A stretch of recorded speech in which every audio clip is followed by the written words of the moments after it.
Thanks to all of you that suggested I attempt key programming using the Vdiagtool VD70 on my 2017 Honda Accord. And so today I'll be giving it the toughest task of key programming on this car, which is to do an all keys lost. And so we're going to be behaving as if we got this car from an auction without any of the keys supplied. And we'll see if that works. Now let's get this.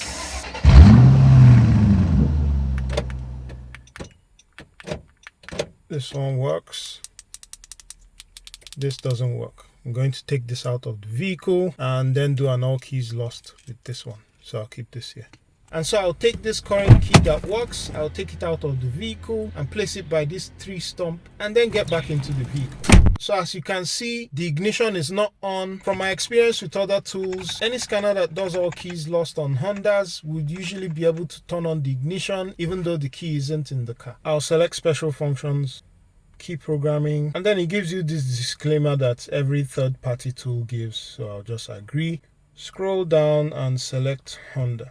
I'm going to go by, let me do an auto search. Please turn on the ignition switch, press the start stop button twice. Can the ignition switch be turned on? The answer is no.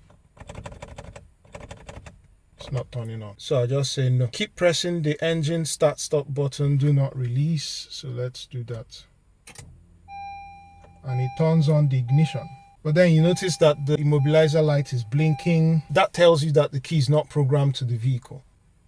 Okay. And it reads the VIN. It's the smart key.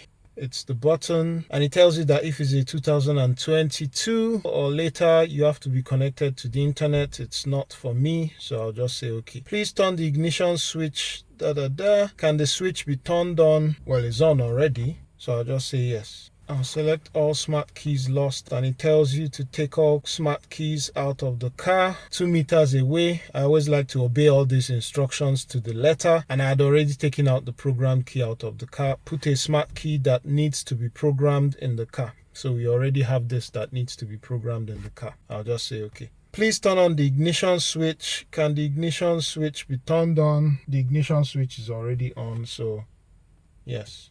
Number of keys to program. I'll just select one. Okay, configuring the system, turn ignition switch off. Turn ignition switch on within 15 seconds. And it comes on. Whether the security light is extinguished, you can see that the security light is no longer there. The blinking key, I would say yes. Turn ignition switch off. Switch ignition on within 15 seconds. Switch ignition off. Switch ignition on within 15 seconds.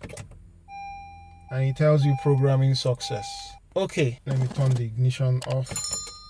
And then let's try the key. Locks. It unlocks. Bringing in the other key. If this worked, that means this shouldn't work anymore.